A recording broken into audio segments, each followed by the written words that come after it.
Hey everybody, I'm Paul. And I'm James, and this is Chompers. And we are at our 5th stop on our Great Lakes camping tour, and our first campground in the state of Wisconsin. Yes, which means we're on Lake Michigan. Correct. We are at John Michael Kohler and Terry Andrae State Park, and they call it Kohler Andrae State Park. It seems that these two state parks are quite next to each other. Well, yeah, they're basically one and the same. I don't know where the division is. Huge campground. It's a big campground with basically 4 loops, 135 sites. About 1/3 are electric. You got to be careful when you're booking. Yeah, if it has an E after your site number, then it means electric.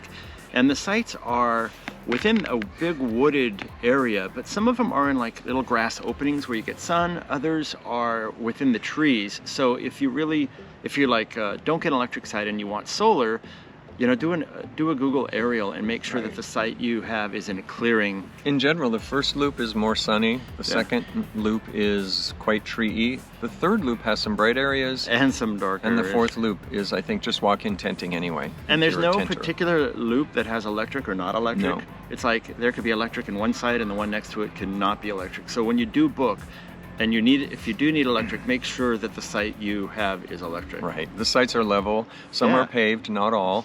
There's a picnic table, a fire ring. There are 2 big shower houses, and even though it's a big park, there's a lot of little paths to cut between to get to the shower houses. Our site was very level. We didn't have to do any leveling whatsoever. It was a little clearing within the trees, so it was not only large but very private. Lucky for me, there were 2 trees, very strategically located, so I could set up my hammock. We had a nice outdoor area and a picnic table, a fire pit, and it was all pretty secluded. It's a pretty private site that we got. And lucky for me, they had recycling, so I was ready to offload all the crap we'd been collecting. And thank you, Wisconsin. Sorry about you, Michigan State Parks. Oh, and for there's recycling? Also laundry here, so we could catch up on laundry. It's basically a really nice reset here. So the highlight of the park are the sand dunes right along Lake Michigan. There is a huge nature trail, and what do they call it? Not a boardwalk, they call it a cord walk. It's basically wooden slats that are corded together that go through the sand dunes. Makes it so much easier to walk the dunes, and it's very pretty, and it keeps you on a path, actually. Yeah, and that is parallels Lake Michigan, where there are several beach areas. On the North Beach, there is a pet area where you can actually let your pet go in the water and on the beach, which is really cool. Then there's the main beach area, and then there's the South Beach area. All of them are day use areas also, so during the day a lot of people come in and use the area for beach access. Aside from that cord walk, there's also nature trails. There's several accessible ones as well. There's a marsh trail that goes through a marsh, which is really kind of funky and beautiful, and that's a raised sort of, I guess, boardwalk you'd call it? Well, that is a real boardwalk right above the marsh, because you look down and there's water and plants and everything. That was really cool. We did that one too. You can't use the bikes and bring the dogs on. You can't bring the dogs on the nature trails or the bicycles on any of the trails, but there's kind of limited biking. You can bike the whole, all the loops and the whole length of the camp, but there's not really specific biking trails. So the campground is kind of towards the south end of the state park, and so we just biked to the very North Beach just to get some exercise before we jumped in the water and did a morning swim. And the beaches are really deep, sandy beaches. Yeah, they're shallow for quite a while. And it's shallow out in the water. Yeah, it's really wonderful. So generally speaking, it's a pretty big state park.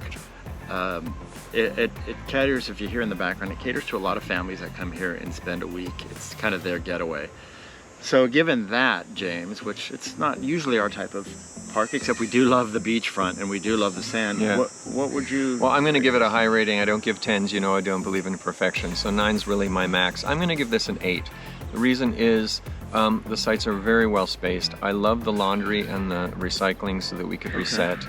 And of course the proximity to the water, and that's just beautiful. Yeah. I think, I hadn't really thought about it. I guess I would give it a 7.5, actually lower than you. There is a dumping and fill station, but there isn't water or sewer, so we can't stay long. True. The sites are really nice. It's just a big, crowded campground. It's I think that's kind of the turnoff for me. If you're looking for like a secluded little... But this is a lot more spaced out than... I know, but if you wanted like a secluded campground on the water, this isn't a secluded campground. Right. This is a big... Because it's a big camp. Well-developed campground. that has a lot of sites. So it's on the bigger side of campgrounds that we like to stay. I think I personally kind of like smaller campgrounds. Yeah. Oh, so for this is a much bigger campground with lots and lots of people here, It's not that style. But anyway, it's worth a try. Absolutely. It's definitely worth it. It's not too far from Sheboygan. It's really on the route if you're doing the loop around the Great Lakes. Actually, Michigan and Wisconsin have a Circle the Lakes campaign they do. So if you're on that, this could be definitely a great stop for you. Stay tuned. We, I think, probably have another one in our series here, and hopefully you've enjoyed this one.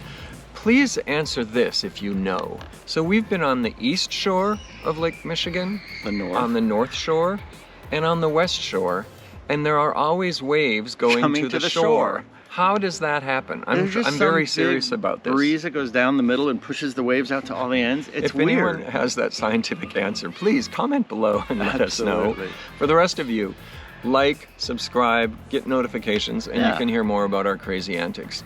Thank you guys for watching, and travel safely out there. We'll see you next time. All right. Happy camping.